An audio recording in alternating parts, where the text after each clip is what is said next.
Manchester United should consider selling Bruno Fernandes. That is something that I thought I would never say. But I think this is a realistic talk that we need to actually have. Bruno Fernandes, of course, is 30, going on 31, but that is not the issue because he does not look like he's slowing down a bit. He still has the strength and physicality to run around the pitch, and his productivity is so high. However, I am going to be bringing in a sample size of what Liverpool did with Philippe Coutinho. Coutinho was the best player in Liverpool. However, that team was not good enough for what he has to offer. And Liverpool understood that they needed to let Coutinho go to Barcelona in order for them to rebuild.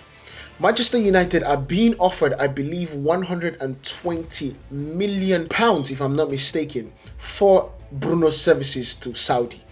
However, it also comes into the fact that Manchester United are looking to rebuild, and this rebuild is not about getting few players here. We need to tear down the foundations of this team and rebuild from scratch. Now I will say what I actually think about this situation. I think Manchester United need to understand that if they let Bruno walk this summer, they might just be waving the white flag on being a huge club. Why do I say this? Because yes, I understand you need to rebuild, but you need a linchpin. You need an anchor in that rebuilding process. You need somebody, you need an architect in terms of telling you where the foundation is meant to be laid. And I'm saying this with my full chest. Ruben Amorim and Bruno Fernandes are the two anchors that you need to build around. And I know me building around a 30-year-old player is not ideal. But let me tell you this. This is a team that needs Bruno Fernandes' leadership. This is a team that needs Bruno Fernandes' passion, Bruno Fernandes' goals, his assist, his willingness to do whatever it takes to win.